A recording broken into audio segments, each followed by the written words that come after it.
Okay, we've got new comments from David Grusch. We've got part 2 of the Mike Herrera interview and a whole bunch more to talk about. So get in here. This is Jack with Cosmic Road. I talk about UFOs and the paranormal. Please hit like, please subscribe, please share on social media, and let me know what you think in the comments below. Okay, let's just get right into it. Dave doesn't provide a whole lot in this new interview that I haven't heard before, but one thing he did say was that the Mussolini UFO was originally lenticular shaped and not acorn or bell shaped. And, you know, I've made comments on that before about the various descriptions of it, the descriptions of it, and how they don't line up with each other. Obviously, the bell shape or the acorn shape is an interesting shape because it comes up again and again in the UFO research. For example, of course, the German World War II bell, which had that same sort of shape, and we don't really know what that device was. And of course, there's the Kecksburg UFO that was said to be acorn shaped.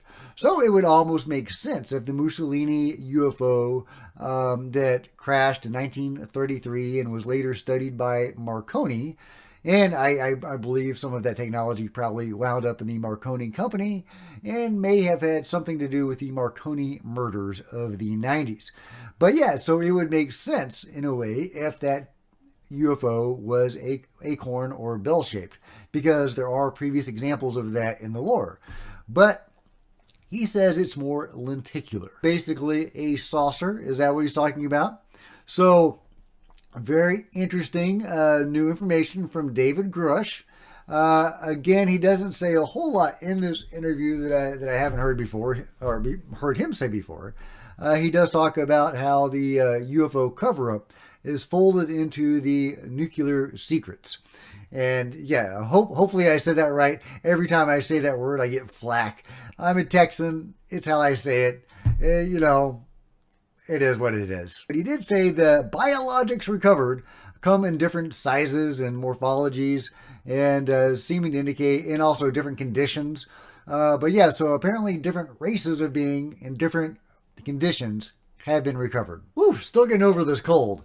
All right, well, let's move on with the next story. Mike Herrera and Chris Lato dropped their part 2 of Mike Herrera's excellent interview where he talked more about how the UFO control group abducts people from third world or developing countries that have psychic abilities or mental abilities so they can interact with the ET technology. He didn't go into as much detail as I would like. Really the outstanding moment, I thought, in part 2, the one that really stuck with me, was he said he had been told that if you actually went to liberate these people who had been taken by the control group, that they would not want to leave. They wanted to be left alone. They liked what they were doing. And, you know, that's you know, shocking and horrible in a way. I mean, I guess I can kind of understand, you know, who wouldn't want the job of flying a UFO, right? And apparently he talks about they have good dental care and their families are provided for and taken care of. But, I mean, they're kidnapped. They're forced into servitude. They are slaves. It sounds like a horrible thing. But I guess that is why the UFO control group targets developing countries, because they would appreciate having dental care and having their children educated much more than someone from the first world would. It's probably a way of ensuring loyalty and a good job performance. Now, I would like to see Mike's information corroborated, but a viewer, Christopher Noel, and hat tip to Christopher, really awesome reminder of this quote from Ross. I actually covered this quote from Ross at the time, but Ross Coulthart. But he said, but I didn't make the connection. I didn't put 2 and 2 together. But Christopher did, and really hats off to him for doing that.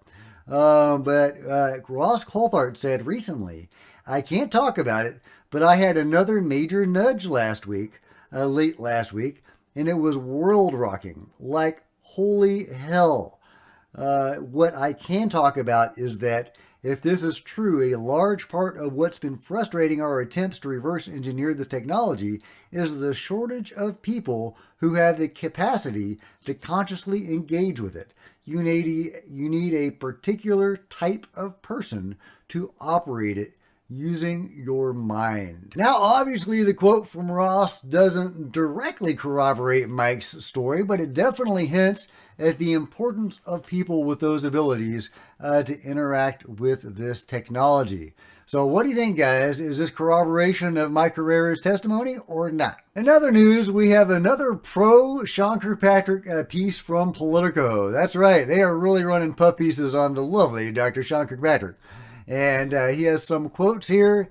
David Grusch is a unique instance in that he has refused to come and share any of that information. We still can't get him to come in. I've got 5 different people who have gone to talk to him to get him to come in. And the answers have always been everything from we're not cleared to it would jeopardize his whistleblower protections to why can't we just go get the information that he shared from the IG. It's every excuse that I have heard why not to come in. And that's been a challenge because now here we are, we're about to put out volume 1 of the historic review, which I believe captures most of all the people that he's spoken with. But I can't say that 100% because I can't hear what he thinks he has. If he has evidence, I need to know what that is, right? Right? Sean Kirkpatrick needs to know what David Grusch knows so he can hide it and conceal it and bury it, right? It's the fox guarding the hen house. It truly is. Sean Kirkpatrick is the fox guarding the hen house. What whistleblower would want to go to him? Of course, there are whistleblowers going to him. Apparently, David Grusch says in the latest interview, there's like 20 or 30 whistleblowers lined up to go through Arrow. And he says he has no part in that. He makes a clear point, David Grusch does, saying he has no part in that and that he is not working with Arrow. And it's hard to blame him. Sean Kirkpatrick is a tool of the enemy. He is an agent of the UFO control group. And what whistleblower in his right mind or her right mind would want to go through him? But evidently there are, so we'll see how that plays out, I guess.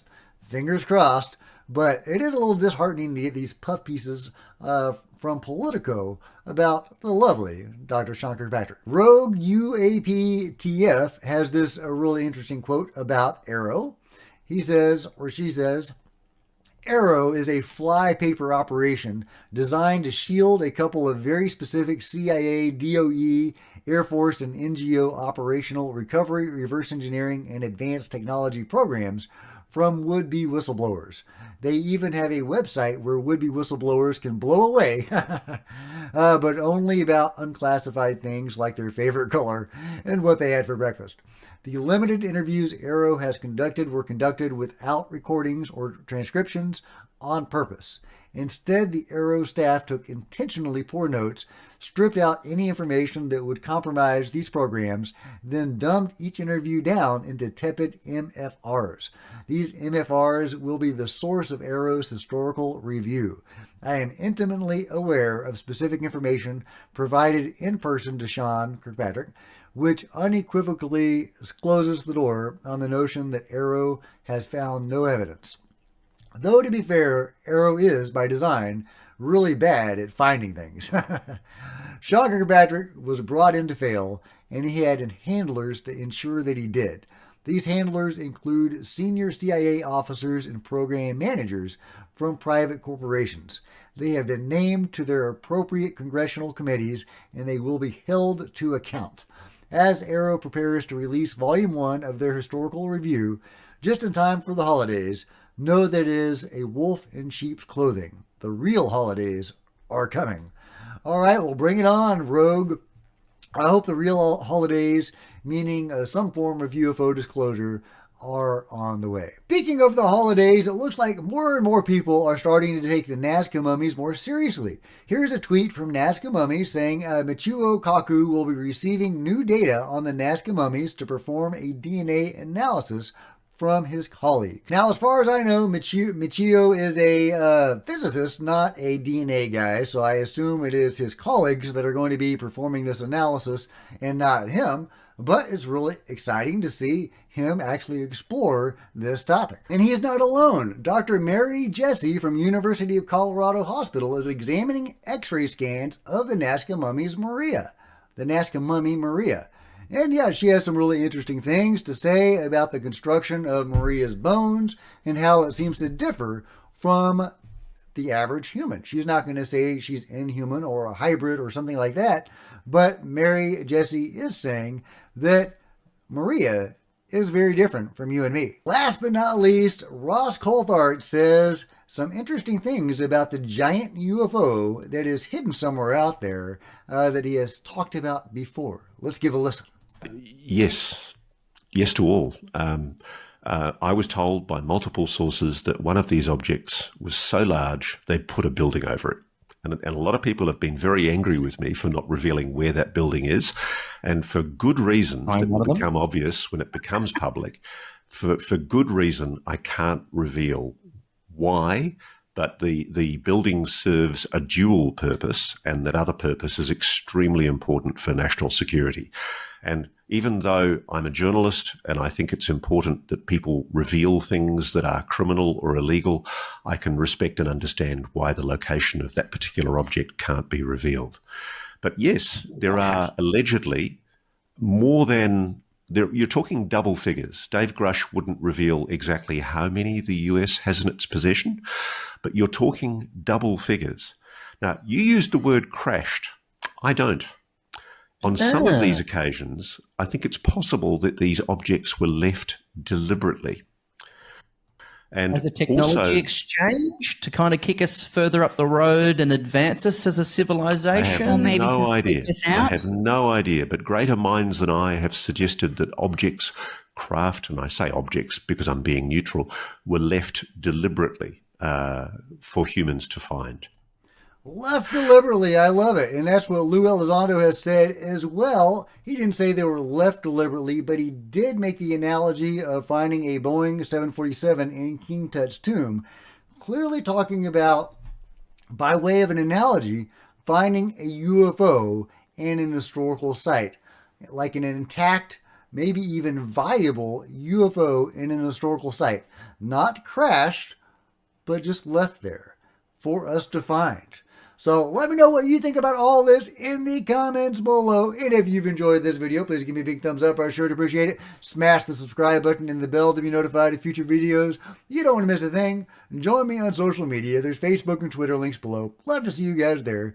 If you wanted to support Cosmic Road in an even bigger way, please consider grabbing a coffee mug or a t-shirt. See the merch store below, or becoming a channel member, because channel members are rock stars, and I really appreciate you guys' support. Thank you. Meanwhile, there are plenty of other videos to check out on the channel. I'll see you guys next time. This is Jack with Cosmic Road, signing out.